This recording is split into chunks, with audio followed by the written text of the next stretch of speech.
Hello friends, welcome to my channel H Smart. আজি এইটো ক্লাছত মই মডেল কুৱেশ্যনৰ 3 নম্বৰ পাৰ্টটো দি দিম। আৰু যদিহে আপুনি মোৰ পাৰ্ট 1 আৰু পাৰ্ট 2 টো চোৱা নাই মেথছৰ মডেল কুৱেশ্যনৰ তেতিয়াহ'লে মই ডেছক্ৰিপশ্যনত লিংক দি দিম, সেইটো আপোনালোকে তাৰ পৰা চাই ল'ব। ভিডিঅ'টো চোৱাৰ পিছত যদি আপোনালোকে উপকৃত হয় তেনেহ'লে লাইক আৰু ছাবস্ক্ৰাইব কৰিবলৈ নাপাহৰিব। এতিয়া আৰম্ভ কৰিছোঁ। কুৱেশ্যন নম্বৰ 1 টো আছে 130 মিটাৰ দীঘল আৰু ঘণ্টাত 45 কিলোমিটাৰ বেগত যাত্ৰা কৰা ৰেলে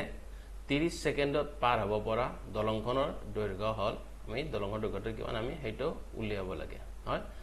হেটো উলিয়াবৰ কাৰণে প্ৰথমতে কি কৰিম আমি যেটো স্পিডত দিয়া আছে 45 কিলোমিটাৰ হেটো কিলোমিটাৰ পাৰ আৱাৰৰ পৰা আমি মিটাৰ পাৰ সেকেন্ডলৈ কনভাৰ্ট কৰি লম। কিয়? কাৰণ ৰেলখনে কি কৰিছে এটো 30 সেকেন্ডত পাৰ হ'বলৈ দিছে আৰু এটো কি দিছে ৰেলখনৰ যেটো দৈৰ্ঘ্যটো এটা 130 মিটাৰ বুলি দিছে হয়। সেইকাৰণে আমি স্পিডটো কি কৰিম মিটাৰ পাৰ সেকেন্ডত কনভাৰ্ট কৰিম। কেনেকৈ কৰিম স্পিডটো লিখি লৈছো এটো 45 ইয়াৰ লগত পূৰণ কি কৰিম 5/18 কৰি দিম। মানে যেতিয়া মিটাৰ পাৰ সেকেন্ডলৈ কনভাৰ্ট কৰিম তেতিয়াহ'লে আমি 5/18 এৰে পূৰণ কৰি দিব লাগিব। আৰু তেতিয়া কিমান হ'ব এটো 9 এৰে কৰিলে 9 * 2 এপিনে 9 * 5 কৰিলে 45 হয় না 9 * 5 কৰিলে 45 এনে থাকিলে 5 * 5 ওপৰত 25 আৰু তলত থাকিলে 2 কি হ'ল তাৰ মানে 25/2 মিটাৰ পাৰ সেকেন্ড। এতিয়া টাইমটো কিমান দি আছে মোক 30 সেকেন্ডত পাৰ হৈ যায় হয়। টাইমটো লিখি লৈছো টাইমটো কি 30 সেকেন্ড হ'ল। আকৌ ধৰি ললো যে ৰেলখনৰ দৈৰ্ঘ্য L বুলি ললো এটো কিমান x হা। এতিয়া আমি স্পিডৰ যেটো সূত্ৰটো আছে এটো কি জানো যে স্পিড = s = কি ডিসটেন্স বাই টাইম হয়।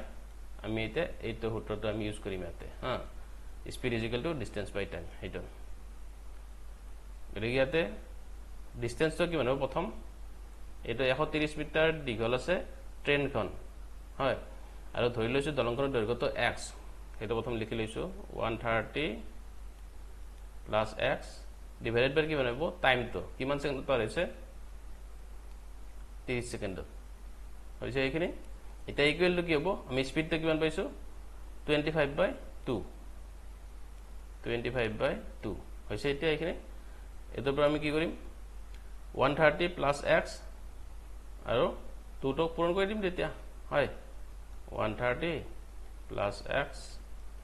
আৰু এটো 30 * 25 কেন হ'ব এটো 750 হ'ব তেতিয়া 30 আৰু 25 ইনটু কৰিলে এতিয়া এইটো 2 ৰে এই 750 আমি ডিভাইড কৰি দিম হা একেবাৰে এটো মই ইয়াৰ পাতি না থাকো আৰু 130 থাকিল প্লাস x ডিভাইড কৰিলে কি হ'ব 375 হ'ল। গতিকে x = কি হ'ব 375 minus 130 equal to কিমান হ'ব 542 মানে 245 হ'ল হয়নে। গতিকে শুদ্ধটো কোনটো অপচন সি তো 245 মিটাৰ এইটো হৈছে শুদ্ধ উত্তৰ পাইছে বুজি। এইটো 2 নম্বৰ প্ৰশ্নটো আছে এজন ব্যক্তিয়ে 600 মিটাৰ দৈৰ্ঘ্যৰ এটা ৰাস্তা 5 মিনিটত পাৰ হৈ যায় তেওঁৰ গতি কিলোমিটাৰ পাৰ আৱাৰত কিমান হ'ব। দিয়া আছে কি 600 মিটাৰ দৈৰ্ঘ্যৰ এটা ৰাস্তা কিমান সময়ত পাৰ হয় 5 মিনিটত। এতিয়া মিনিটটো যদি আমি সেকেন্ডত কনভাৰ্ট কৰো তেতিয়া কি কৰিব লাগে 60 ৰে পূৰণ কৰি দিব লাগে হয়। এতিয়া আমি সূত্ৰটোৰ পৰা এটো লিখি লৈছো স্পিড মানে কি ডিসটেন্স বাই টাইম হা এটো সূত্ৰতে আমি ইউজ কৰিম। গতিকে আমি স্পিডটো এতিয়া উলাই লম তাৰ স্পিডটো s বুলি লিখি লৈছো কি হ'ব দূৰত্ব কিমান মিটাৰ দূৰত্ব অতিক্ৰম কৰিছে 600 মিটাৰ কিমান টাইম লাগিছে 5 মিনিট তাৰমানে আমি সেকেন্ডত কনভাৰ্ট কৰিছো এটো তেতিয়াহ'লে 60 ৰে পূৰণ কৰি দিব লাগিব। এটা এটো আমি 60 তো 600 এ যদি হেই কৰো কত অতি কৰে তেতিয়াহ'লে কি হ'ব 10 পাৰ যাব আকৌ এপিনে 5 আৰু 10 2 দি যাব হয়। এপিনে থাকিলে কি মিটাৰ পাৰ সেকেন্ড তাৰমানে এটো কি হ'ব স্পিডটো 2 মিটাৰ পাৰ সেকেন্ড। এটা এই 2 মিটাৰ পাৰ সেকেন্ডটো যদি কিলোমিটাৰ পাৰ আৱাৰত লৈ যাও তেতিয়াহ'লে কি কৰিব লাগিব আমি 18/5 কিলোমিটাৰ পাৰ আৱাৰ দি পূৰণ কৰি দিব লাগিব আগতে কি কৰিছিল যেতিয়া কিলোমিটাৰ পাৰ আৱাৰটো মিটাৰ পাৰ সেকেন্ডত নিছিল তেতিয়া হলে নিউতে 5/18 এর আমি ডিভাইড করেছিল হেতু মিটার পার সেকেন্ড করেছিল হয় এটাত আমি উল্টাটো কৰিব লাগে মানে 18/5 এৰে ইনটু কৰি দিব লাগিব ইকুয়াল টু কি হ'ব 2 * 18/5 কিলোমিটার পার আওয়ার কি হ'ব এটা 36/5 এটা কিলোমিটার পার আওয়ার তো আছে কি হ'ব এনসারটো 7.2 কিলোমিটার পার আওয়ার হয় গতিকে শুদ্ধ উত্তৰ কোনটো অপশন বি তো হৈছে শুদ্ধ উত্তৰ পাইছে বুজি এইটো 3 নম্বৰ প্ৰশ্নটো আছে a, b আৰু c এ ক্ৰমে 24, 6 আৰু 12 দিনত এটা কাম সম্পূৰ্ণ কৰিব পাৰে তেওঁলোকে একেলগে কামটো কৰি সম্পূৰ্ণ কৰিব মানে তিনিওটাই a b c আৰু a b c এ একেলগে কামটো কৰি কিমান দিনত সম্পূৰ্ণ কৰিব হেতু আমি উলিয়াব লাগে আমি কি কৰো a কামটো এদিনত কিমান কৰে 1/24 হয় b এ এদিনত কৰে হেতু আমি উলাই লও হয় আৰু c এ কৰে এদিনত 1/12 পাওঁ এনেকৈ আমি লিখি লও হয় যদি আপুনি যদি প্ৰ্যাকটিস ভালকৈ কৰে না হয় তেতিয়ালে কেনেকৈ লিখিব পাৰিব ডাইৰেক্ট a b আৰু c এ এদিনত কৰে কিমান কিমান কৰিব 1/24 plus 1/6 plus 1/12 এনেকৈ লিখিব পাৰিব হল এইখিনি আমি এটা সৰল কৰি লম মই বৰ ডাইৰেক্ট লিখি দিছো এটো 24 আৰু বত আহিব কিমান 7 আহিব এটো এদিনত কামটোৰ 7/24 অংশ কৰিলে তিনিটা যদি একেলগে কৰে এতিয়া আমি কি জানো যে এ যদি এটা কামৰ এক দিনত 1/x অংশ কৰে তেতিয়া হলে এক কামটো সম্পূৰ্ণ কৰিবলৈ কিমান দিন লাগিব x দিন লাগিব হয় এইটো আমি জানো যেনেকৈ ইয়াত আমি লিখি লৈছো সব এ কামটো 24 দিনত সম্পূৰ্ণ কৰে এইকাৰণে আমি কি লিখিছো এ এদিনত কামটো কৰে 1/24 অংশ হয় গতিকে এটাৰ পৰা আমি কি লিখিব পাৰিম এইখিনিৰ পৰা আমি কি লিখিব পাৰিম a plus b plus c এ কামটো সম্পূৰ্ণ কৰে কিমান দিনত ওইটো উলটি যাব 24/7 হ'ব হয় যেতিয়া abc একেলগে কামটো কৰে তেতিয়াহলে 24/7 দিনত কামটো সম্পূৰ্ণ হয় এটা আমাক অপচনত কিন্তু 24/7 তো দিয়াই নাই গতিকে আমি কি কৰিম এটো ভগ্নাংশ প্ৰকাশ কৰিম এনেকৈ হাতেৰে কেইবাৰ যাব 24 ক 7 * 3 plus 3 হৈ গল এটো 3 মস্ত 8/3 ডেজ এটো এনসারটা আমাক দিয়া আছে হয় এইটো দিয়া নাই 24/7 তো আমাক দিয়া নাই ডাইৰেক্ট এটো দিয়া আছে 3 সমস্ত 8/3 বুলি দিয়া আছে গতিকে শুদ্ধ উত্তৰ অপশন সি পাইছে বুজি এইটো 6 নম্বৰ প্ৰশ্নটো আছে সাধাৰণ সুতত ধনৰাশি এটা 3 বছৰত 815 টকা আৰু 4 বছৰত 854 টকা হয় মূলধনটো কিমান আমি হেতু উলিয়াব লাগে আমি কি কৰিম প্ৰথমে আমি এবছৰৰ আমি সূত্ৰ উলাইলাম এনেকৈ লিখিম এসআই বুলি লিখি ললো সিম্পল ইন্টাৰেস্ট এক বছৰৰ কাৰণে কিমান হ'ব কেনেকৈ উলাম 854 minus 815 হয় কাৰণ এটো কি দিছে 3 বছৰ দিছে এটো সূত্ৰ 4 বছৰ দিছে গতে মাজত গ্যাপ থাকে কিমান এবছৰৰ দেখিবা নব এটো 39 টকা হয় এতিয়া আমি কি কৰিম এটো 3 বছৰৰ কাৰণে উলাইলাম SI for 3 years কিমান হ'ব 39 into 3 হ'ব হয় কাৰণ এবছৰত কেমন আছে 39 পাইছো গতিকে 39 into 3 কৰিলে 3 বছৰ পাই যাম কিমান পাম এটো 117 rupees হয় 117 টকা এটা আমি প্ৰিন্সিপালটো কেনেকৈ উলিয়াম গতিকে মূলধন কি হ'ব মূলধন 3 বছৰত কিমান আছে 815 8 ৰ পৰা 117 টো মাইনাস কৰি দিলে মানে সূত্ৰই 3 বছৰ সূত্ৰ মাইনাস কৰি দিলে আমি কি পাই যাম মূলধনটো পাই যাম হয় গতিকে কি কৰিম 815 minus 117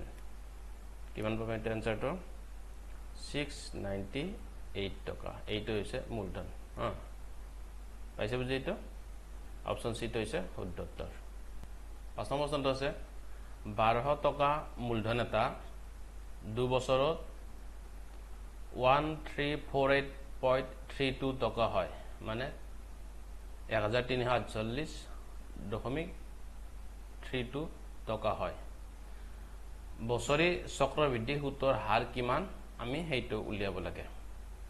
ধৰি ললো চক্ৰবৃদ্ধি সূত্ৰৰ হাৰ r% এতিয়া চক্ৰবৃদ্ধি সূত্ৰৰ ফৰ্মুলাটো কেনেকৈ হ'ব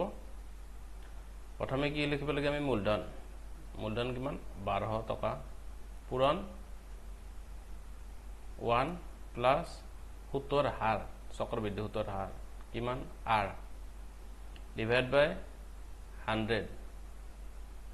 ব্ৰেকেট ওপৰত লিখিব লাগিব কি টাইমটো 2 বছৰ ইকুৱেল টু কি হ'ব 1348.32 হয় এইটো আমাক দিয়া আছে পাইছে বুজি কিনে এইটো আছে মূলধন 1200 টকাটো আৰু আমি সূত্ৰৰ হাৰটো ধৰি লৈছো আৰু তো হৈছে কি সময়টো 2 বছৰ গতিকে এইটো কি হ'ব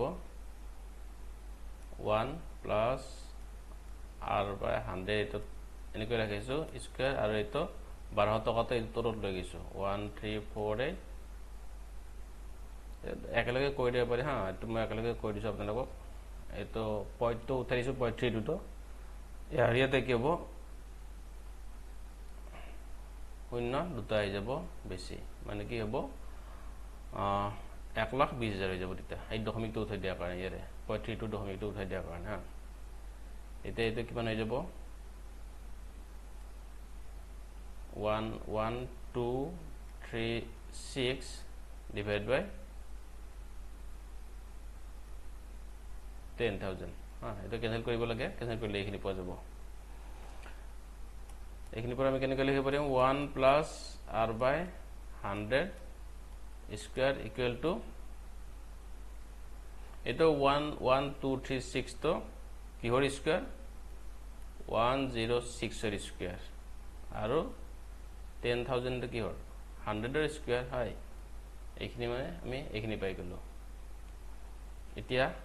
কি হ'ব স্কয়ার এটো স্কয়ার আছে এটো স্কয়ার আছে হয় গতিকে দুপিন স্কয়ারটো উঠাই দিলে থাকিব 1 plus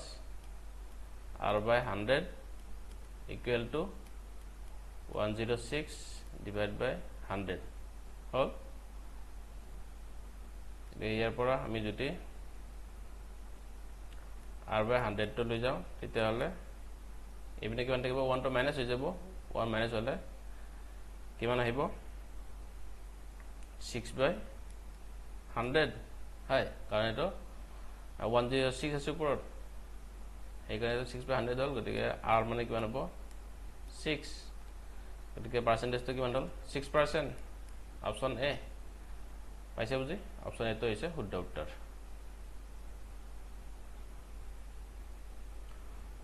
ছয় নম্বৰ প্ৰশ্নটো আছে বিক্ৰীৰ মূল্য দুগুণ হলে লাভ 3 গুণ বৃদ্ধি পায় লাভৰ শতাংশ বিচাৰক ধৰি ললো যে কিনা মূল্য কিমান a আৰু বিক্ৰী মূল্য b প্ৰথমতে আছে কি বিক্ৰী মূল্য দুগুণ হলে লাভ 3 গুণ বৃদ্ধি হয় হয়নে গতিকে কি হ'ব 3 ইনটু লাভটো কেনেকৈ হ'ব বিক্ৰী মূল্য মাইনাস কিনা মূল্য হয় ইকুৱেল টু কি হ'ব বিক্ৰী মূল্য দুগুণ হয় দুগুণ হলে এতৰ লাভটো কি হ'ব 2b minus a হয় গতিকে ইয়াৰ পৰা আমি কি পাম b is equal to সমাধান কৰিলে তো 2a পাই যাম হয় এইখিনি পাই গেল b is equal to 2a গতিকে লাভ কিমান হ'ব লাভটো মই প্ৰফিট বুলি দিছোঁ পি প্ৰফিট কি হ'ব বি মাইনাছ এ হয় বিক্ৰী মূল্য মাইনাছ কিনা মূল্য আকৌ বি মানে কিমান পাইছোঁ 2 আছে আকৌ মাইনাছ এটা থাকিলে গতিকে কি হ'ব প্ৰফিটটো কি হ'ব এ টকা হ'ল এতিয়া লাভৰ শতাংশ উলিয়াব দিছে লাভৰ শতাংশ কি উলিয়াম গতিকে পাৰ্চেণ্টেজ কি হ'ব এ বাই মানে যেটো লাভৰ তলত কি হ'ব কিনা মূল্য এ পূৰণ 100% হয় এ কেনসেল কৰি থাকিলে কিমান 1 থাকিলে গতিকে 1 * 100 কৰিলে 100% গতিকে শুদ্ধ উত্তৰ কোনটো অপচন বি তো হৈছে শুদ্ধ উত্তৰ পাইছে বুজি 7 নম্বৰ প্ৰশ্নত দিয়া আছে যদি b = a ৰ 20% তেন্তে 20 ৰ b% একে হ'ব তুমি কিমান হ'ব আনসাৰটো হেটো উলিয়াব লাগে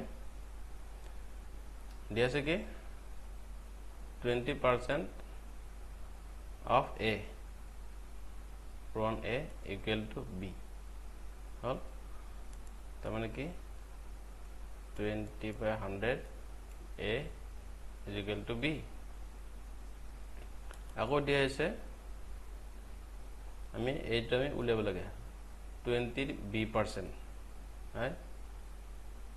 b% of 20 equal to কি হ'ব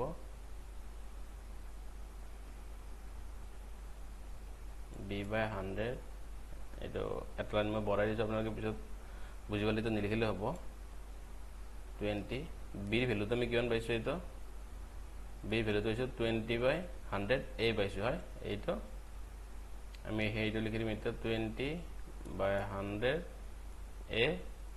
into 1/100 তো b ঠাইত আমি এর ভ্যালুটো লিখি দিছো এইখিনি 20/100 into a আছে যে into কি থাকিলে এতে 20 থাকিলে হল গতিকে এইখিনি হল কৰিবটো আপোনালোকে জানে 4/100 পোৱা যাব এইটো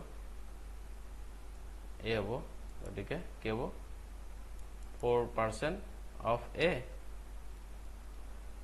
4% a এর কি 4% এইটো অপশন এইটো হৈছে শুদ্ধ উত্তৰ পাইছে বুজি 8 নম্বৰ প্ৰশ্ন আছে -948 + 147 - question mark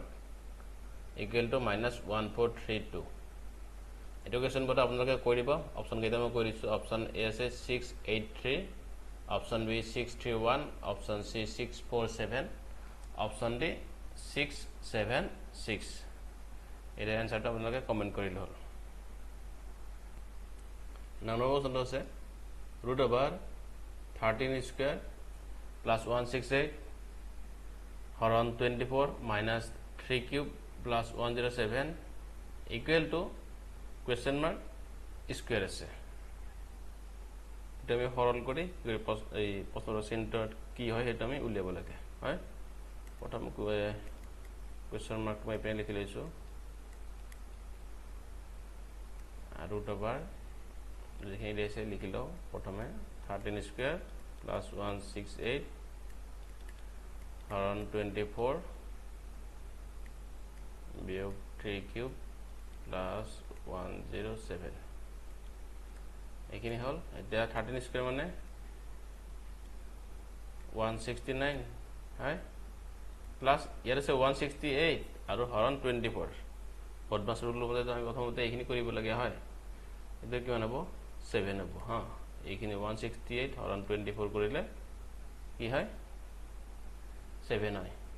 24 * 7 কৰিলে 168 পোৱা যায় মাইনাস আকৌ আছে কি 3³ মানে কিমান 27 + 107 থাকিলে এইখিনি কৰিলে কিমান পোৱা যাব 256 পোৱা যাব হা টোটাল 256 আৰ 256 মানে কিমান 16